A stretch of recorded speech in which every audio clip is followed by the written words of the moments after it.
Hello friends, welcome back to my channel. Friends, equity market के बारे में तो हमने बहुत बातें कर ली कि इक्विटी मार्केट क्या होता है, क्या काम करता है। लेकिन जैसे इक्विटी मार्केट हमारे लिए इम्पोर्टेंट है, वैसे ही कमोडिटी मार्केट भी हमारे लिए बहुत इंपॉर्टेंट होता है ट्रेडिंग के लिए। कमोडिटी मार्केट क्या होता है, कमोडिटी ट्रेडिंग कैसे होती है और कमोडिटी मार्केट क्यों जरूरी है, आज मैं इसी टॉपिक को लेकर के आप सबके साथ जुड़ने आई हूँ। अगर आपको भी इंटरेस्ट है कमोडिटी मार्केट में और अगर आप भी कमोडिटी मार्केट में ट्रेडिंग करना चाहते हैं तो आप मेरे इस वीडियो को लास्ट तक देखिए ताकि आपको कमोडिटी ट्रेडिंग के बारे में सारी डिटेल्स मिल सके।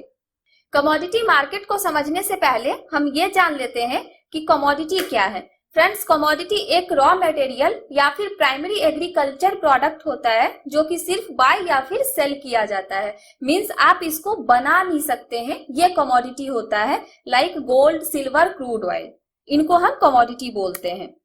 अब अगर हम बात करते हैं कमोडिटी क्लासिफिकेशन की कि कमोडिटी कितने टाइप्स के होते हैं। लाइक आपने इक्विटी में भी देखा होगा कि इक्विटी कितने टाइप्स के होते हैं। सेम क्लासिफिकेशन कमोडिटी में भी होता है कि कमोडिटी के भी टाइप्स होते हैं, जिनमें कि अगर हम एक टाइप देखते हैं तो कमोडिटी का जो फर्स्ट टाइप होता है वो होता है मेटल। जैसे आप गोल्ड, सिल्वर, इन चीजों को यूज करते हैं, ये जो गोल्ड और सिल्वर होते हैं ये कमोडिटी क्लासिफिकेशन में मेटल्स के अंदर आते हैं जिनमें की ट्रेडिंग होती है। अगर हम इसके दूसरे टाइप की बात करते हैं तो वो होती है एनर्जी। जी हाँ फ्रेंड्स, आप जैसे क्रूड ऑयल यूज करते हैं या फिर आप नेचुरल गैस यूज करते हैं तो ये क्रूड ऑयल, नेचुरल गैस, ये सब एनर्जी होती है जो कि कमोडिटी के अंदर में आती है। ये कमोडिटी का सेकेंड क्लासिफिकेशन होता है। कमोडिटी का जो तीसरा टाइप होता है वो होता है एग्रीकल्चर कमोडिटी का। मींस आप जो राइस, व्हीट, ये सब अपने डे टू डे के लिए यूज करते हैं ये भी कमोडिटी में आते हैं। कमोडिटी मार्केट में इनकी भी ट्रेडिंग होती है।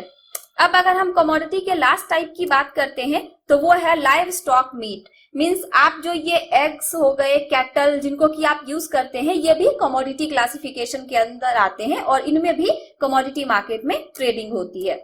अगर हम कमोडिटी मार्केट की बात करते हैं तो कमोडिटी मार्केट एक फिजिकल या फिर वर्चुअल मार्केट प्लेस होता है जहां पे बाइंग या फिर सेलिंग होती है।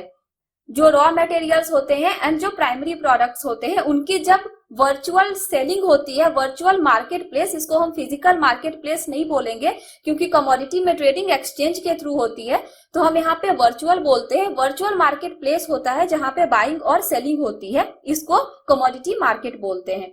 इंडिया में मेनली दो कमोडिटी मार्केट हैं जिनमें की ट्रेडिंग होती है, जिसमें एक एग्रीकल्चर कमोडिटी होता है और एक नॉन एग्रीकल्चर कमोडिटी होता है। अब हम बात करते हैं एग्रीकल्चर कमोडिटी की। तो आप अपने डे टू डे लाइफ के लिए जिन चीजों का यूज करते हैं वो एग्रीकल्चर कमोडिटी के अंदर आता है। जैसे कि राइस है, जैसे पोटैटो है, व्हीट है, ये सारी चीजें एग्रीकल्चर कमोडिटी के अंदर आती हैं। आप जो चाय पीते हैं, जो कॉफी होती है, ये सब भी कमोडिटी होता है फ्रेंड्स। साथ के साथ जो नॉन एग्रीकल्चर कमोडिटी होती है उसमें गोल्ड एंड सिल्वर होता है और भी प्रीसियस मेटल्स होते हैं, ये नॉन एग्रीकल्चर कमोडिटी के अंदर आते हैं। अब हम बात करते हैं एक्सचेंज की। जैसे इक्विटी मार्केट में एक्सचेंज होता है एनएससी और बीएससी जिसके थ्रू ट्रेडिंग होती है, वैसे ही कमोडिटी मार्केट में भी दो एक्सचेंज होते हैं, एमसीएक्स और एनसीडीईएक्स।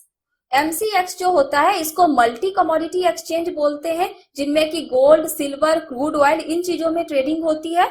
और एनसीडीईएक्स जो है इसको national commodity and derivative exchange बोलते हैं, जिसमें पोटैटो, कॉफी, व्हीट, इन चीजों की ट्रेडिंग होती है।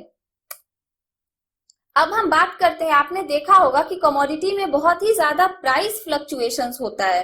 अगर आपने कभी गौर किया हो, कभी आपने कमोडिटी मार्केट को देखा होगा तो कमोडिटी में प्राइस फ्लक्चुएशंस बहुत ज्यादा होता है। मैं आपको इसको एक ग्राफ के थ्रू दिखाऊंगी। कमोडिटी का जो प्राइस मूवमेंट होता है फ्रेंड्स, उसको मैं आपको एक चार्ट के थ्रू बताऊंगी। आप यहाँ चार्ट के थ्रू देख सकते हैं कि कमोडिटी में कितना ज्यादा अपसाइड या फिर डाउन साइड मूवमेंट हमें देखने को मिल रहा है। अब कमोडिटी ट्रेडिंग की जो एक स्पेशल बात है वो मैं आपको ये बताती हूँ कि जैसे आप इक्विटी मार्केट में स्टॉक्स परचेस करते हैं तो आप एक स्टॉक, दो स्टॉक, चार स्टॉक, ऐसे आप स्टॉक परचेस कर सकते हैं। लेकिन कमोडिटी मार्केट में आपको लॉट साइज में परचेस करना होता है। कमोडिटी मार्केट में कॉन्ट्रैक्ट साइज होता है। ट्रेडिंग का एक बेनिफिट आपको ये मिलेगा कि कमोडिटी में आपको मार्जिन मिलता है। अब हम बात करते हैं कि वो कौन कौन से फैक्टर्स हैं जो कि कमोडिटी के प्राइस को अफेक्ट करते हैं। तो सबसे पहला फैक्टर जो मुझे लगता है वो है सप्लाई और डिमांड का फैक्टर। अगर सप्लाई कम हो जाता है और डिमांड बहुत ज्यादा हो जाता है तो डेफिनेटली उस प्रोडक्ट का जो प्राइस है वो इंक्रीज हो जाता है। सेम अगर सप्लाई ज्यादा है और डिमांड कम है तो प्राइस डिक्रीज हो जाता है। तो किसी भी कमोडिटी प्रोडक्ट का जो प्राइस होता है वो उसके सप्लाई और डिमांड पे डिपेंड करता है। सप्लाई और डिमांड की वजह से उनके प्राइस में फ्लक्चुएशंस हमें देखने को मिलता है। अब अगर मैं देखती हूँ दूसरा ऑप्शन, तो वो होता है गवर्नमेंट पॉलिसी। अगर गवर्नमेंट ने कुछ रूल बनाया है तो उसका इफेक्ट भी कमोडिटी ट्रेडिंग में देखने को मिलता है। अब आपने कुछ टाइम पहले देखा होगा कि गवर्नमेंट ने इंपोर्ट ड्यूटी बढ़ा दिया था, तो उसकी वजह से क्रूड ऑयल का जो प्राइस है वो हाई हो गया था। तो ये फैक्टर है जो कि कमोडिटी प्राइस को फ्लक्चुएट करता है। अब हम बात करते हैं वेदर की। वेदर बहुत बड़ा फैक्टर होता है कमोडिटी प्राइस को इंक्रीज या डिक्रीज करने के लिए। जैसा कि मैंने आपको पहले बताया कि राइस, व्हीट ये सब भी कमोडिटी प्रोडक्ट होते हैं। अब अगर इनके हिसाब से वेदर अवेलेबल नहीं है तो इन प्रोडक्ट की जो उपज है वो कम हो जाएगी, जिस वजह से इनका प्राइस हाई हो जाता है।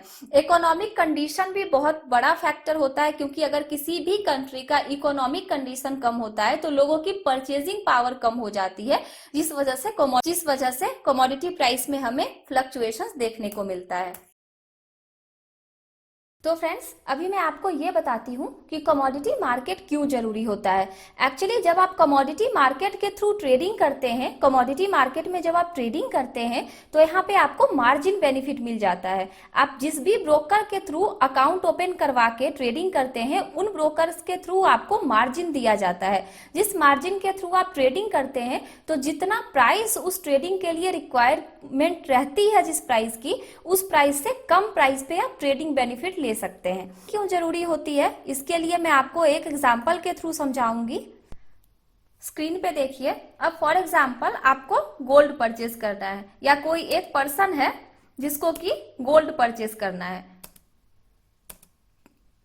गोल्ड का प्राइस अभी अगर करंट मार्केट प्राइस हम देखते हैं तो 10 ग्राम 46,000 का हमें मिल रहा है।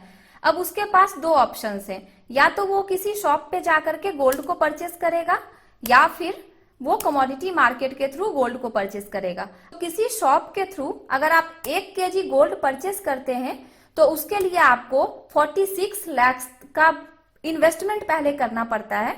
लेकिन अगर आप यही गोल्ड किसी शॉप के थ्रू ना परचेस करके कमोडिटी मार्केट के थ्रू परचेस करते हैं, कमोडिटी मार्केट में जाकर के आप परचेस करते हैं, तो वहां पे आपको इसमें सिर्फ 4,60,000 का इन्वेस्टमेंट करना पड़ता है। फिर जो भी बेनिफिट होता है वो बेनिफिट लेकर के आप इस पर्टिकुलर कॉन्ट्रैक्ट, आपने फ्यूचर कॉन्ट्रैक्ट लिया हो या फिर आपने MIS ट्रेडिंग की हो, मीन्स आपने इंट्राडे ट्रेडिंग की हो, आप अपना प्रॉफिट लेकर के अपना पोजीशन क्लोज कर सकते हैं। तो इसीलिए कमोडिटी मार्केट हमारे लिए बहुत इंपॉर्टेंट होता है। आपको मेरा ये वीडियो अच्छा लगा हो तो इसे लाइक जरूर करिए, और अगर आपको लगता है कि आपके फ्रेंड्स या फैमिली उनके लिए भी इंपॉर्टेंट हो सकता है तो आप मेरे चैनल को सब्सक्राइब कर लीजिए, साथ के साथ आप इसको शेयर कर दीजिए। आगे भी ये कमोडिटी मार्केट की बहुत बेसिक चीजें थी जो मैंने आपको बताई है। कमोडिटी मार्केट से रिलेटेड आगे भी मैं अपने चैनल्स पे वीडियो बनाती रहूंगी। उसके लिए नोटिफिकेशन के लिए आप बेल आइकन जरूर दबा दीजिए।